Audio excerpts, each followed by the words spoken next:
King, and welcome back to my channel. Or if you're new, welcome. For as long as I can remember, I have found solace in planning. More specifically, committing those plans to the page. Perhaps it's the writer in me, or my type A personality, or a myriad of other things. In middle school and high school, I kept up with the agenda they provided daily, and I did color code those days using Papermate Flare Tip pens. I no longer color code this way, but I do use one pen for each specific month. And I still love Papermate Flare Tip pens, so I suppose not much has changed. Once I graduated from high school and my undergrad and even graduate school, I still found ways to stay organized. And in that time, my notebooks stayed the same. Always a grid-ruled black moleskin journal. In 2019, I stopped using the moleskins for sanity's sake. Maybe I'll dive more into that year at a later date. The important takeaway from that year is that I found the Archer and Olive undated planner. It allowed me to use stickers and washi tape and to mark up those pages with my Papermate Flare Tip pens. I chose this planner again for 2020 and 2021.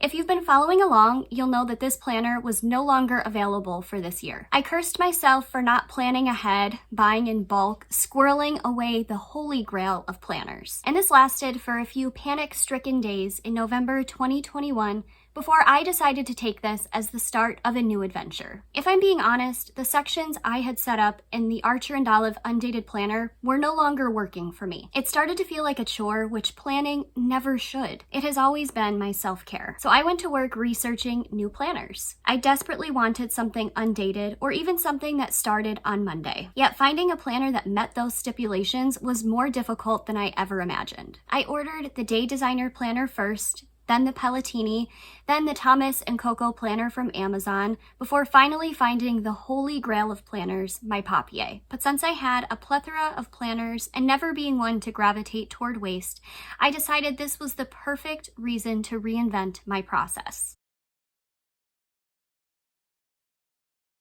As I mentioned, this is the holy grail of planners, and as such, I decided to make this my main planner for the year. Here I write bills due, events, writing groups, daily to-dos, and even sometimes why I didn't accomplish my list for the day. This planner features a customizable front cover, which I chose to adorn with my mantra and favorite hashtag, Dream Like Kayla King. Inside, the pages are not as thick as Archer and Olive, but they are cream-colored and so soft.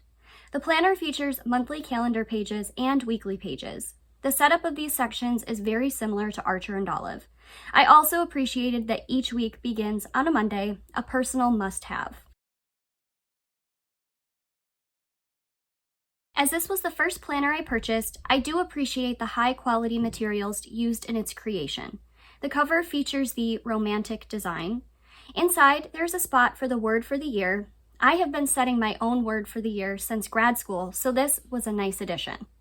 There are breakdowns for self-assessments, goals, plans, ideal schedules, birthdays, notes, expenses, books to read, movies to watch, gift ideas to remember, etc. It's a lot of information, and I haven't used most of these sections yet. Maybe I never will. The calendar does start on Mondays, which is great, and the planner came with a plastic clip-in bookmark similar to the ones I used to get with agendas in school.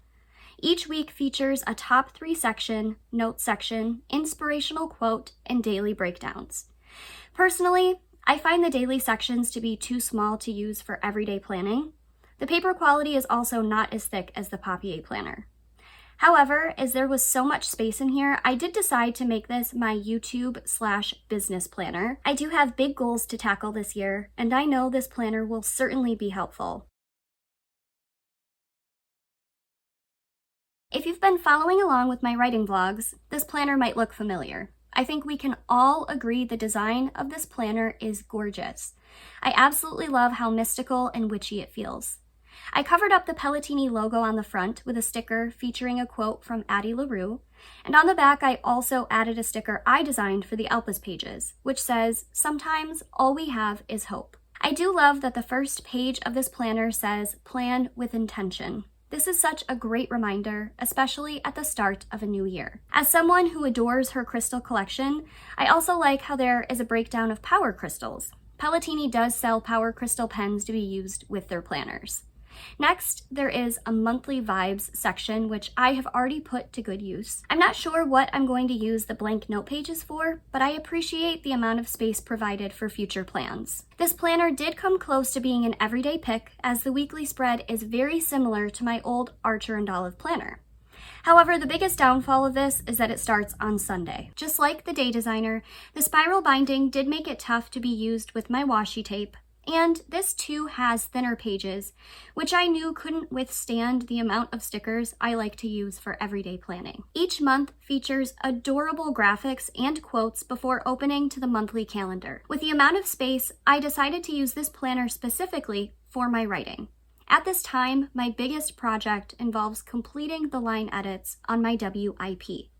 In the past, I used to only track words written. In this planner, I am tracking words cut, words added, and even noting when I am brainstorming. As I've grown as a writer, I've learned that writing does not always mean drafting. It can mean brainstorming or editing or discussing with a friend. I am using the To Do This Week section to add up everything from the week, and so far, I have really loved planning in this space. While I love the soft feeling of this journal and the quote on the front, it was much thinner than I expected. As I've mentioned before, I do love a ribbon bookmark and appreciate having one here. This planner also starts on Sunday and offers a note section on the monthly calendar page. I chose to use this to make my core schedule for the month, as well as to plan my social media posts for each week. I find this especially helpful to ensure there is a variety on the grid section on Instagram. Here there is ample space for each task, though often I only take up a few lines detailing my posts. As I am using so many different planners, I did purchase a desk calendar from the Riffle brand. I have color-coded this for each task: writing, YouTube, self-care, etc.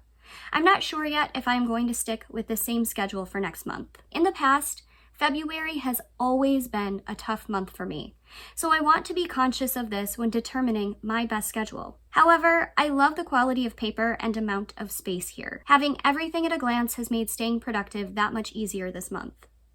One thing I did want to note is that aside from one Sunday, I have not done as well stepping away from work during my scheduled self-care days. This is something I am going to try to get better at as the year goes on. I should also clarify that these tasks and days follow a full day of work. For many writers and creatives, the reality is that we have day jobs that must be balanced accordingly. As I broke down my planning process from using one planner to 4, I figured this would be a great time to also break out my journaling process. If I'm being honest, I went away from using my black moleskin last year in place of using Post-it notes, the Bear app, and the Notes app on my phone. This year, I am using 5 journals. The first 3 came in a variety pack from Target, and they are the Opal House brand. If you've been following along, these might look familiar. I have praised how floppy they are, as I do find them perfect for travel. I did add stickers to the front of each in order to label them for applicable projects. The 4th journal is one I've had stashed away in my craft cabinet. I'm sure I am not the only writer who hoards journals and notebooks. This small one also came in a variety pack at one time or another, and I'm currently using this for a secret project. As such, I have left this one unlabeled. The final journal I am using is a bullet journal from Archer and Olive. Despite my love for the company, it has taken me some many years to take the plunge and order a bullet journal. For this journal, I decided to use it as an opportunity for low stakes, fun, and creativity. Every other journal I have used before has always relied on a strict set of rules put in place by myself. Covering this in stickers and a multitude of colors has brought me so much joy and has kept me returning to these pages. For now, I am using this as a memory keeping and personal journal, so I won't be flipping through. I should note, this specific bullet journal is no longer available, as it did come in a special box curated for the holidays, which included gel pens, stickers, colorful tabs, paper clips, a journal cover, and this matte finish planner in neon green. I will include the information for future Archer and Olive subscription boxes if anyone is interested. While this may seem like overkill, I do just want to give the reminder that this process works for me. I think what many may forget is that there is no one right way to plan. However, if you are feeling stuck in your planning process, I do encourage you to take chances, shake things up, and embrace the new adventure. If you would like to know more specifics about my planning process, I will leave the link for my January Plan With Me video in the description box below. I will also include the links for all planners and notebooks mentioned in this video. As we near the end of this first month of 2022, I hope you're tackling this year with courage, kindness, and creativity. Thank you so much for watching. Don't forget to like and subscribe, and remember, no matter where the day takes you, dream big.